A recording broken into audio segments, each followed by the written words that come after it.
In the last lecture, we were discussing the solution of the Laplace equation in a spherical coordinate system.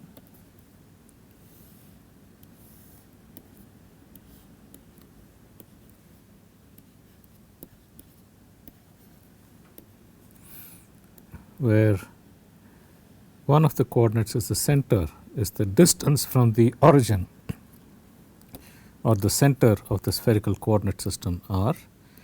Theta is the angle made by the radius vector with respect to the z coordinate, where so theta goes from 0 from 0 to pi.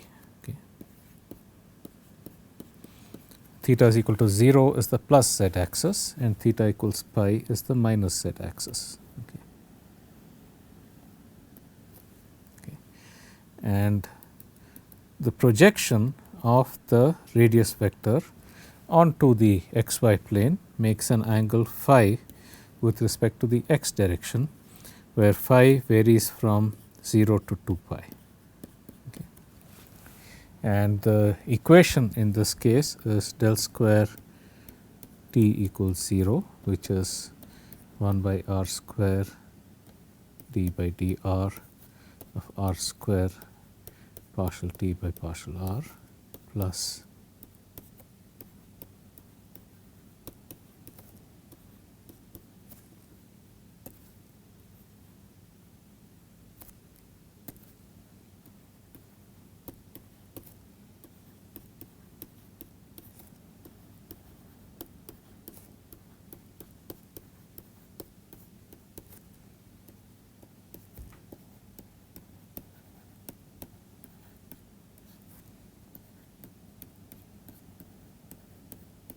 okay, so that is the equation.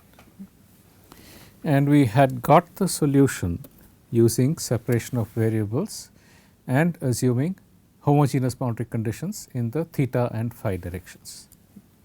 So the solution was, this is equal to summation n equals 0 to infinity, summation over m is equal to minus n to plus n of a and m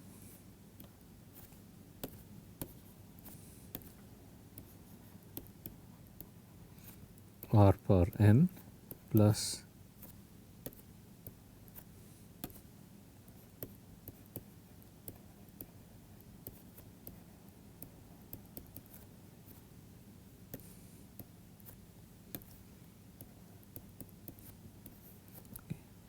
into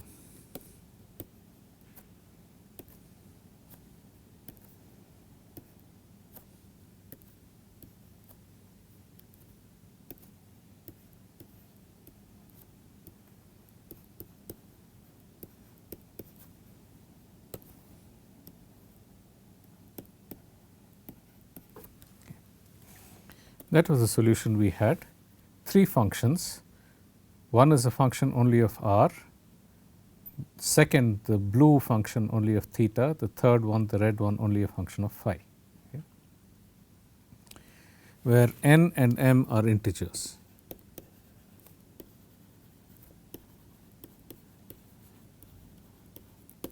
Okay. And n is positive, 0 or positive, and for each value of n, m varies between minus n and plus n. Okay, so that was the solution. If you recall, we had obtained this solution in the phi direction from the requirement that okay, if I write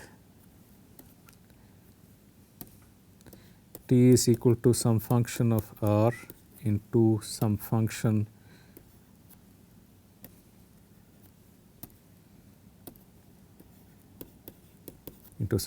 of phi.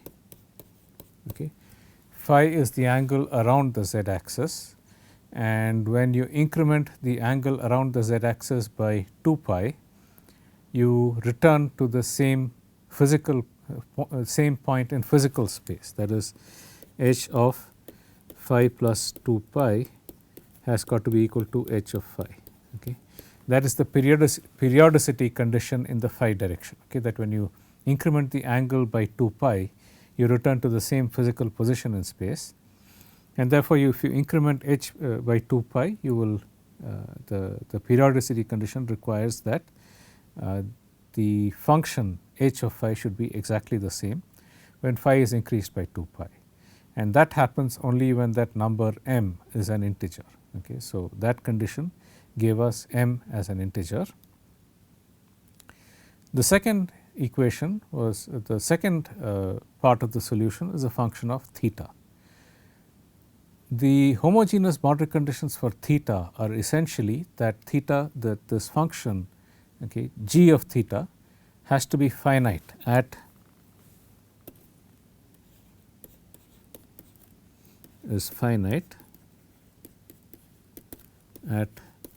theta is equal to 0 and theta is equal to pi. Okay. Before we go to theta, let me just complete my discussion of phi. Okay. And the orthogonality relation, note that this function h of phi, which I have assumed is e power I m phi, is in general complex. Okay. So, there are two ways of writing h. Okay. One is to write it as a cos of m phi plus b sine of m phi. Okay. So, these are two independent solutions, cos m phi and sine m phi, and in this case m would go from 0 to infinity, because sine of minus m phi is minus of m phi and cos of minus m phi is cos of plus m phi. Okay. So, the other way that we had chosen to write in the last lecture was to write this as e power I m phi times a complex function. Okay. So, this can be written as, okay, so if I write this as a e power I m phi, okay, what I get is that a r plus I a I into cos of m phi plus I sine of m phi.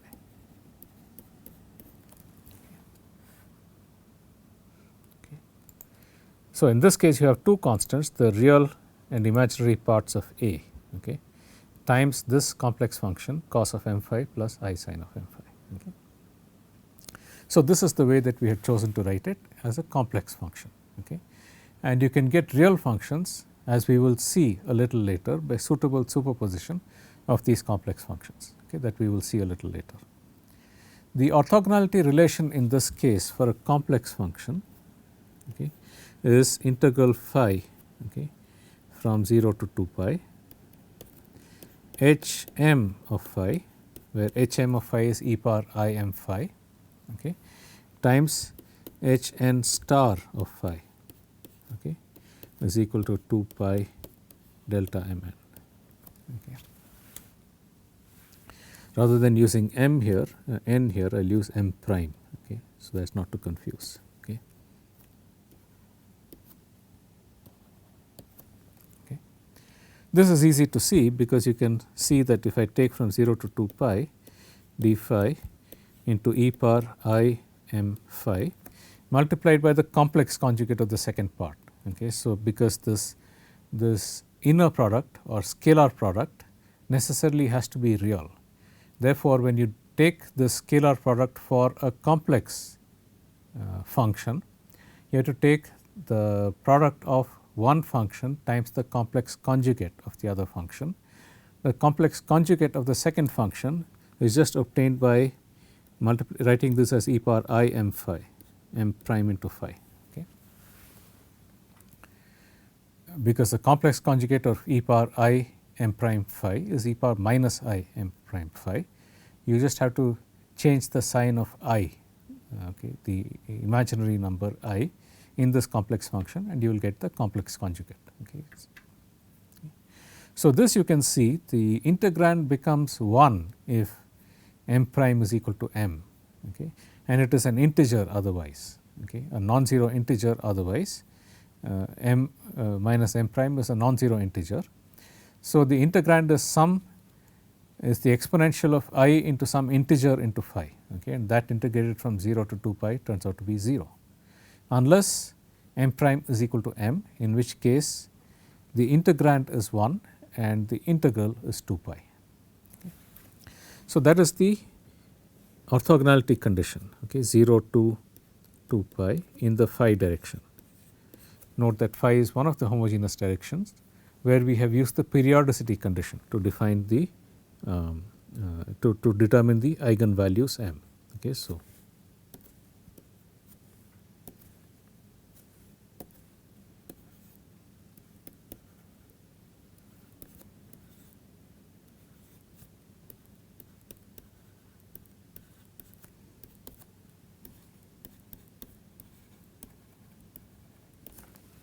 okay, so that was the orthogonality relation,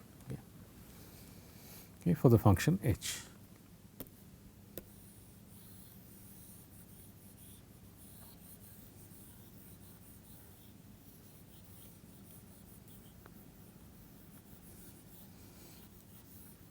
Now, for the function g, right, the eigenvalues for the function g are determined from g of theta is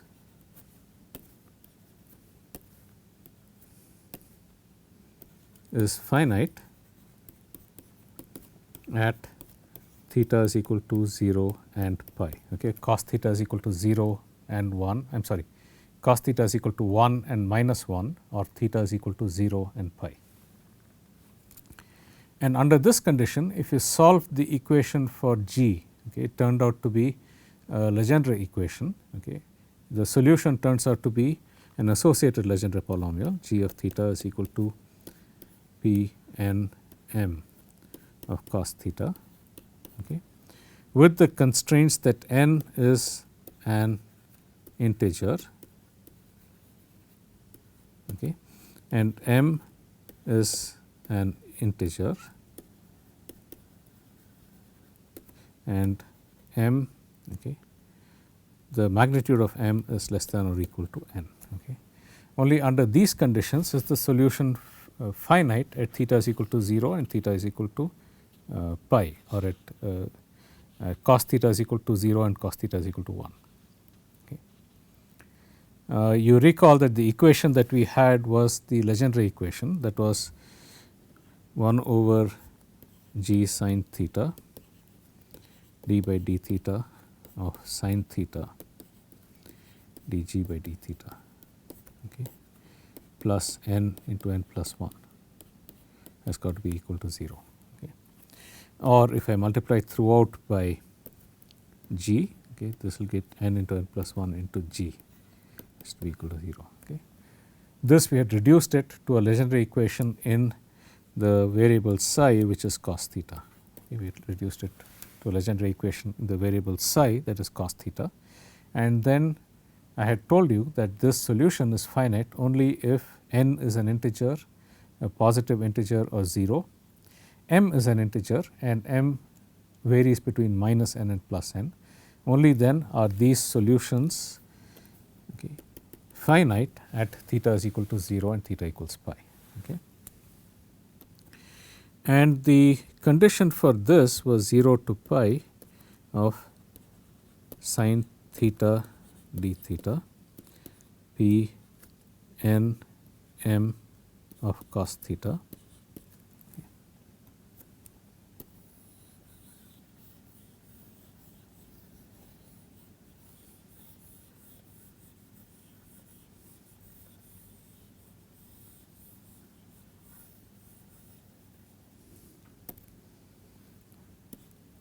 P n prime m of cos theta is equal to delta, it is a factor of 2 here.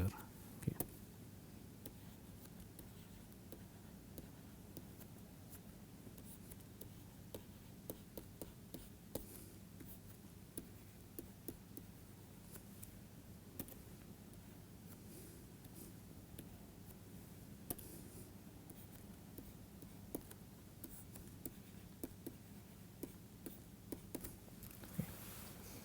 That was the normalization condition, the orthogonality relation in the theta direction. Okay. And with that, okay, this was the solution that we had, okay, for in addition there was a radial part that consisted of two components, one which is increasing proportional to r power plus n, note that n is 0 or positive. The second one is decreasing proportional to 1 over r power n plus 1. Okay, so, there are two parts to the radial solution in this separation of variables solution. Okay. Now, there is an alternate way of writing this, okay, using what are called spherical harmonic solutions. Okay. These are defined such that, okay, y n m of theta phi. Okay. Okay, this is the spherical harmonic term. This is normalized. Okay. So, this is written as 2n plus 1 by 4 pi, okay, into n minus m whole factorial by n plus m whole factorial, okay, square root of p n m of cos theta e power I m phi. Okay. For n positive and m going from minus n to plus n. Okay. This prefactor here, okay, this prefactor here, you can see that it is the product of the normalization constants here and here, okay, the inverse of the product. Okay. So, if I take 1 over 2 pi and 1 over 2 into 2n plus 1 into n plus m factorial by n minus m factorial, I get this square root term. Okay. And this has the property that it is normalized. Okay. So, just using these two normalizations for e power I m phi and p n m of cos theta, okay, note that y n m is once again a complex number. Okay. I will get d phi between 0 and 2 pi integral sin theta d theta between 0 and pi of y n m of theta phi times y n prime m prime of theta phi, where n, n prime, m, m prime are integers. Okay. The second term here m prime, I have to take the complex conjugate. Okay. Okay. So, when I take the complex conjugate, what I will get is, okay, integral 0 to 2 pi d phi integral 0 to pi sin theta d theta y n m of theta phi y n prime minus m prime of theta phi. Okay. This is equal to delta n n prime delta m m prime. That is, this integral is 1 only if n is equal to n prime and m is equal to m prime, and it is 0 otherwise. Okay. Note that I have written this complex conjugate. Okay. I have written this complex conjugate as minus m prime. Okay. The reason is because y of n m prime is proportional to e power I m prime phi. Okay. So, the complex conjugate is e power minus I m prime phi, which is y of minus m prime. Okay. So, taking the complex conjugate of a function is the same as multiplying the square root of minus 1 or I by minus 1, take the negative of that. Alternatively, you could also take the negative of this term here m prime. Okay. If you do that also, you will get the complex conjugate. Okay. So, that is how the orthogonality relation is defined. Okay. The orthogonality relation for these spherical harmonic functions, okay, is defined as y, okay,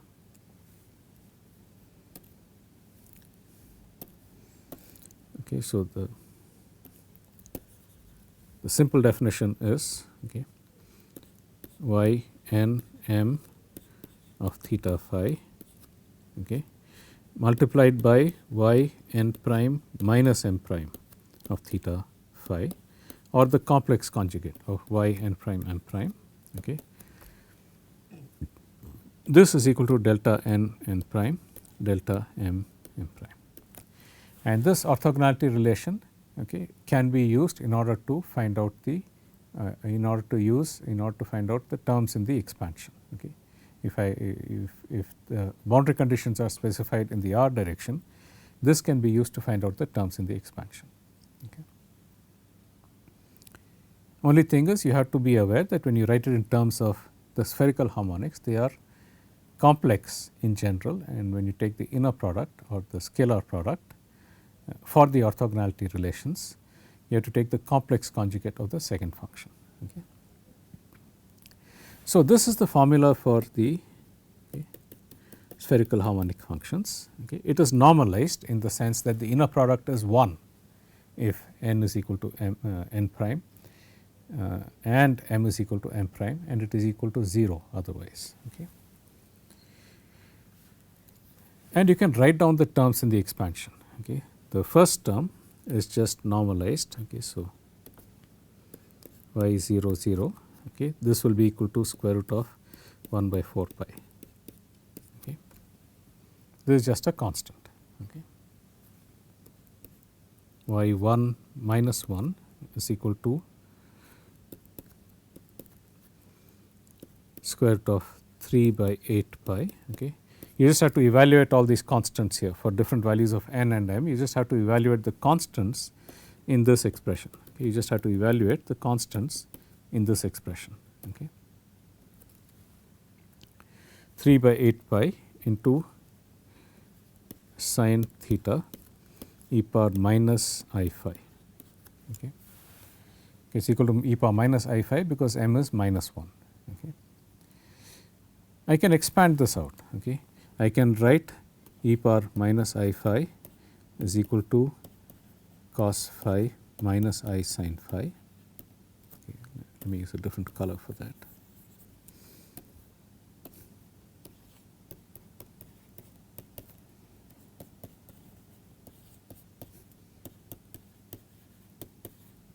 Okay. And sin theta times this, okay, sin theta e power minus I phi is equal to sin theta cos phi minus I sin theta sin phi. Recall that when we had done spherical coordinates, we had expressed, okay, x, y, z in terms of r theta phi. Okay. In this spherical coordinate system, the relation was x is equal to r sin theta cos phi, y is equal to r sin theta sin phi, and z is equal to r cos theta. Okay. So, the sin theta cos phi is just equal to x by r, okay, and sin theta sin phi is I y by r. Okay. Okay. So, in this manner you can express these functions of theta and phi in terms of functions of x and y in a Cartesian coordinate system. So, this just becomes equal to root of 3 by 8 pi into x minus I y by r, okay, expressing it in a Cartesian coordinate system using the transformations from x, y, z to r theta phi. Okay.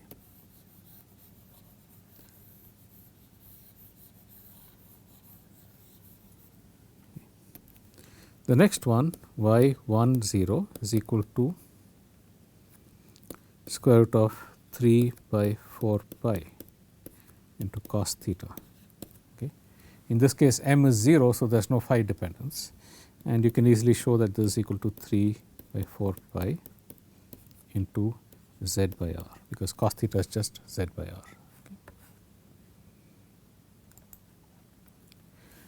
Similarly, y 1 1, okay, is equal to, okay, all of these are functions of theta and phi, you will get 3 by 8 pi, okay, sin theta e power I phi.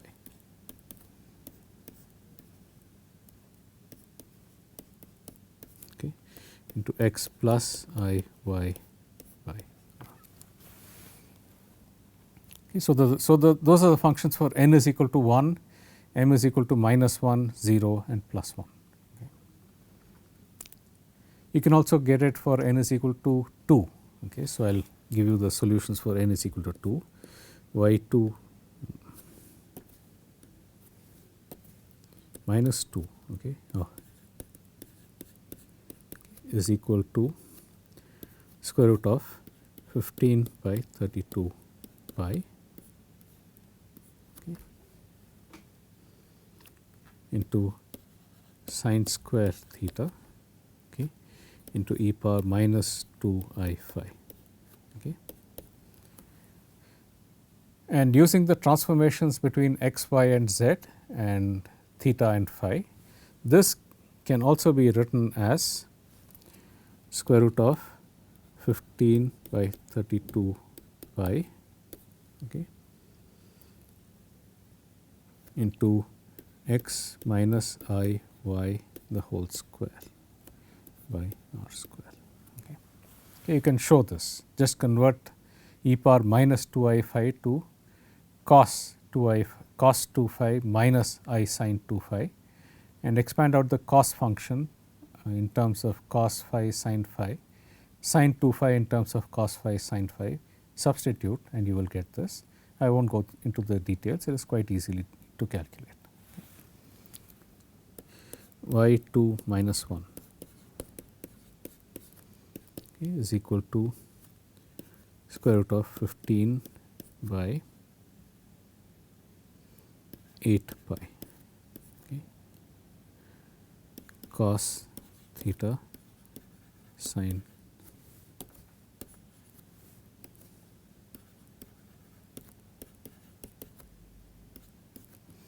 e power minus I phi.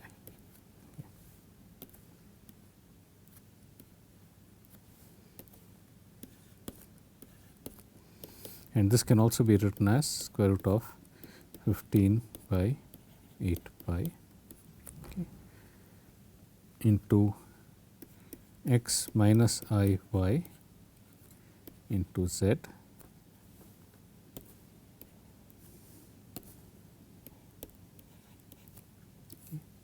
by r square. And y2 0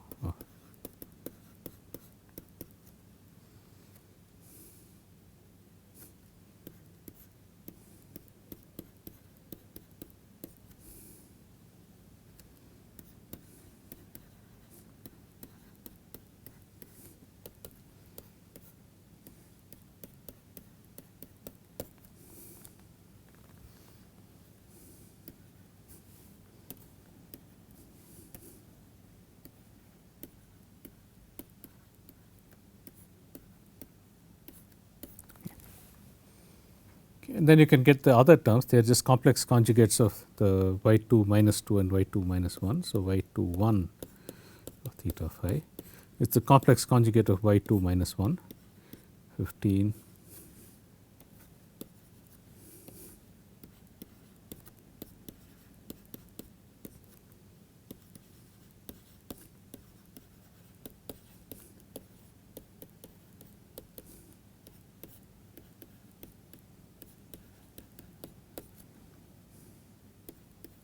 plus I y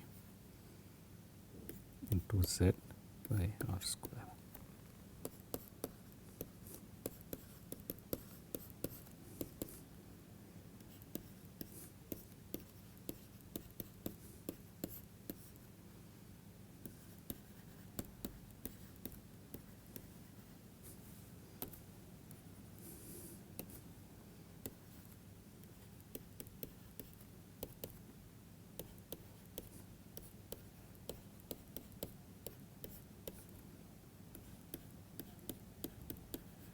Whole square. So, these are orthonormal functions. Okay. You can when you take the inner product of two of these functions, you get 1 if the two functions are identical, and you get 0 if they are different functions. That is, if n is equal to n prime and m is equal to minus m prime, that is you have to take the complex conjugate, then you get 1 if the function is multiplied by its complex conjugate and integrated, you get 0 otherwise. Okay. So, these are the solutions for the spherical harmonic expansion. Okay. So, this is the general solution. Okay. So, I can write the general solution as t is equal to sigma n is equal to 0 to infinity, sigma m is equal to minus n to plus n of a n m times r power n plus b n m by r power n plus 1, okay, y n m of cos of theta phi.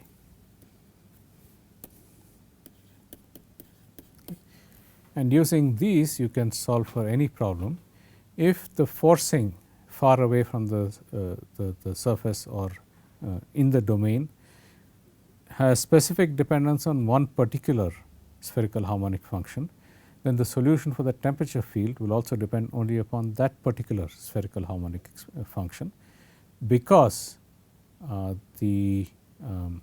all of the spherical harmonics are all orthogonal to each other. Okay. Just as we had seen in the case of the heat conduction in a composite. Okay. There the forcing was proportional to P10 of cos theta. Therefore, the solution for the temperature field was also proportional to that same. Okay. If the forcing is due to two of these, you can separate out the temperature into two parts due to each of these and then add them up. Okay. So, linear superposition can also be used.